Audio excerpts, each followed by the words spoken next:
Okay, YouTubers, this is the Angry Prepper. Today's video, we're going to talk about how the depopulation of humans has begun.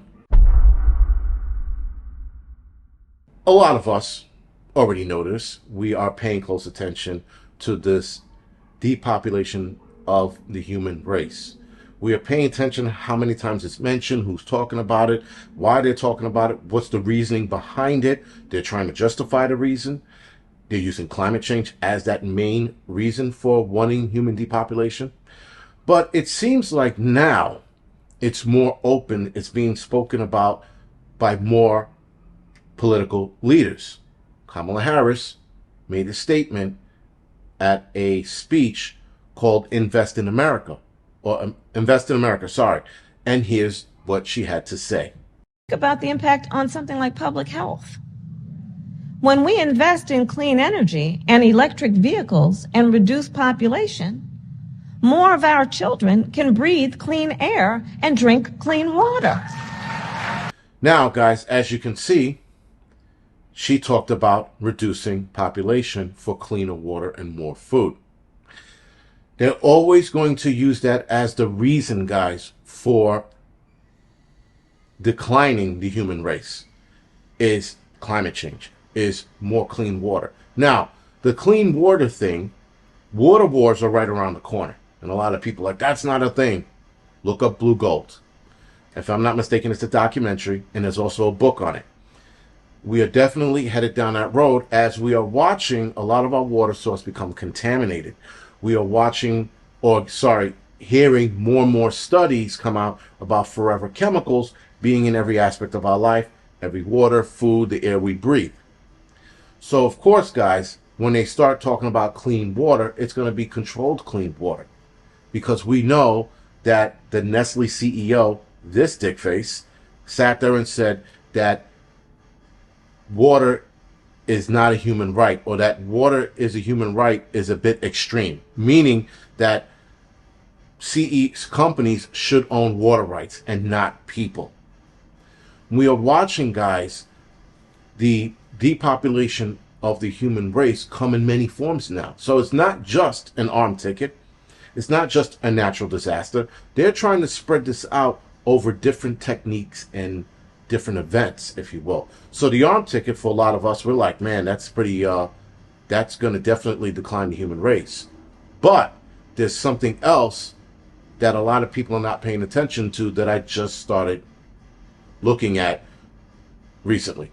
So assisted suicide is another form, in my opinion, of human depopulation. Assisted suicide is also known as MAID, medical assistance in dying. Now, Canada is not the first country, but I think it's the first North American country to do so. It actually started in Sweden, if I'm not mistaken. And so over there, when they passed it, people would fly over there with terminally ill diseases like brain cancer, whatever it is. It's some shit that's going to, completely break you down slowly over time, and there's no cure for it. So people would fly over there. Hey, doc, I want to fucking die today. Doc be like, we got you. Lie in this little pod, we'll put you to sleep, and off you go. Now, I know I'm making it a lot simpler than it is. It isn't that simple. But nonetheless, it's a thing. And they are starting to lower the requirements for you to be medically assisted to go to sleep forever. Because here in the United States, it's still pretty tough to do so, though Washington State's going to make it easier. But Canada is dropping the requirements, or making the requirements easier for you to put yourself to sleep forever. Now, in 2016, in Canada, you had to be terminally ill to apply for this MAID program, putting yourself to sleep forever.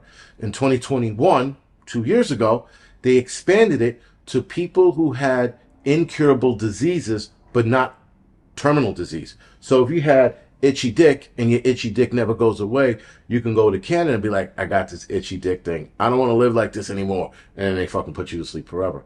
Now, they're dropping requirements even further in 2024, next year, and they're going to let people with psychological conditions make that decision to put themselves to sleep forever.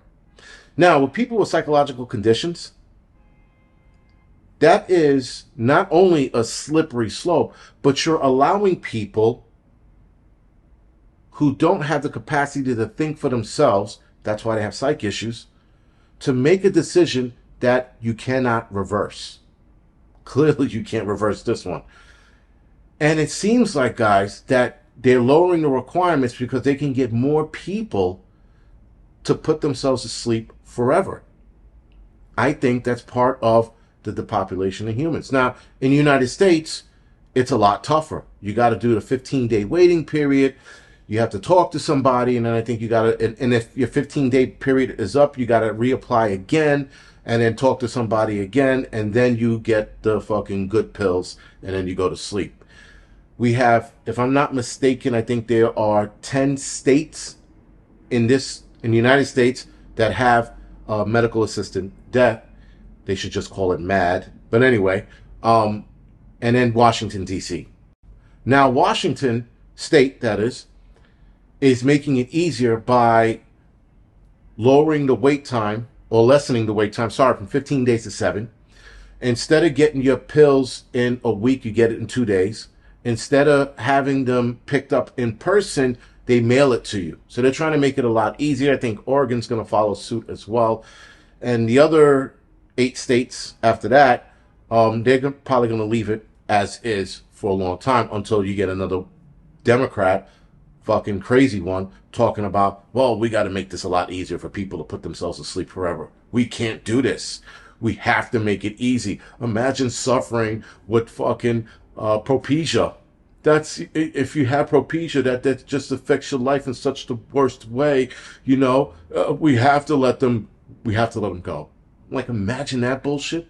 Like, they guys, they're gonna wait till they're gonna lower it, and especially in Canada, they're gonna lower it to a point, guys, where you could just walk in and be like, I don't want to do this anymore, and put yourself to sleep forever. They are probably going to start offering it to people, the undesirables, if you will, the homeless, the car wrecks out there, you know, like the crack whores and shit that are like crack whores forever. They're going to start offering them. They're going to put that shit in those people's heads. Maybe you're a drain on society. You're costing us a lot of medical supplies. Maybe you should just go to sleep and not wake up. Canada is offering it to people before people are even mentioning it. I even heard that they were offering it to vets, if I'm not mistaken. It was either in Washington or Canada. They're offering it to vets with chronic illnesses, I guess from fucking being in a war, whatever it is. And those who have traumatic effects, those who are traumatized, right? Those who have PTSD, they're offering it to them. So now, it wasn't just one, it was a couple soldiers, actually. So again, guys, you see where this is going. They're starting to offering it to people before people are even bringing it up. People like, Doc, man, you know, I got a bad cough. Have you thought about putting yourself to sleep forever? And then you don't have to cough anymore. We're going in that direction. Now, people are like, that's a bit extreme. Motherfucker, we have seen some extreme shit in the last couple of years. Some of the shit that has happened, that a lot of us have said was going to happen, is happening. There's no more extreme thinking. You got to broaden your thought process because a lot of this shit's going to catch you off guard. Now, let's jump right into arm tickets. We have Mr. 19, we have RSV, and they're working on multiple new arm tickets by way of mRNA. I think a lot of that is going to start taking a lot of people out. That's another technique or process that they're starting to affect the human race or depopulate the human race through way of injections. We're going to see more of these new arm tickets pop up all over the place. I mean, they're working on so many right now, and coincidentally, they're working on a lot of the bigger ones. What is that? The Crimean Congo hemorrhagic fever. There is no shot for it, but they're working on it, as they said. They're working on one for Ebola right now, though they had one for Ebola, but it killed like a whole African village. So again, guys, they are looking at it from different ways. Now, there are other stages that they're also going to entertain. Food. Dwindle the food supply. Dwindle the food source. Make everybody starve, or a lot of people starve. Start giving out that fake meat, 3D print shit, cultivated meat, bug fucking meat. There's no such thing as bug meat, by the way. Roach milk, start giving that out. Dwindle the food supply, have a lot of people starve. We're going to start seeing that in African nations, if I'm not mistaken.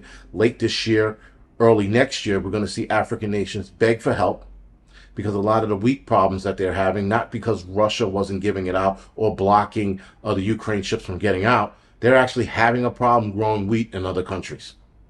So we're definitely going to start seeing it on that end. So now the human depopulation, guys, it's a global thing. Not just the United States, not a Canadian thing, not a UK or Russia thing.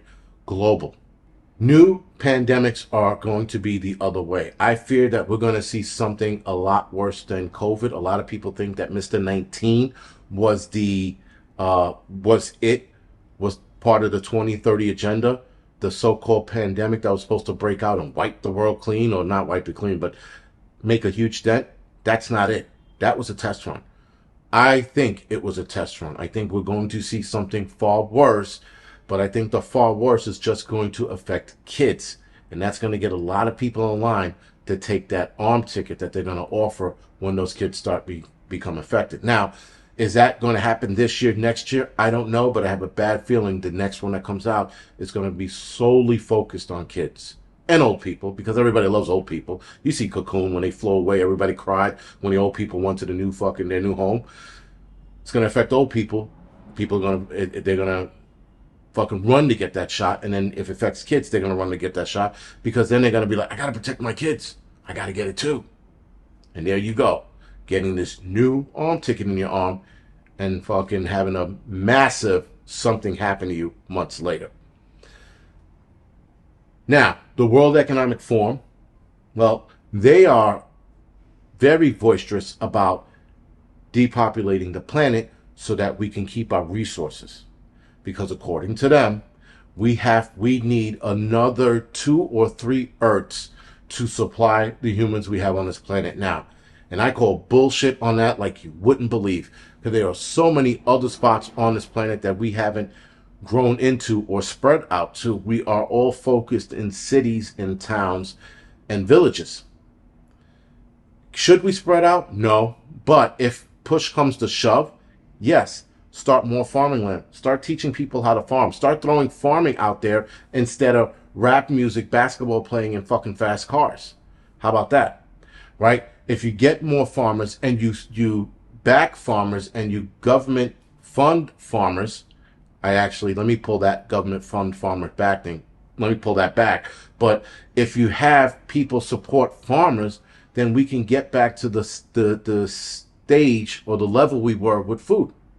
But when you start throwing up certain things, when the climate starts washing away seeds or making land infertile so that you can't farm on it, you can't grow anything on it, you have fucking cattle, so are probably going to come down with a new version of avian flu very soon. You have these new diseases affecting the animals we eat. And not new diseases, a lot of them are old, but affecting the animal we eat. Guys, we're headed for a fucking ride. And so if you get more farmers and you have more cattle ranchers, you have more cattle ranchers out there and people who take care of pig farmers, we'll have the amount of food we need.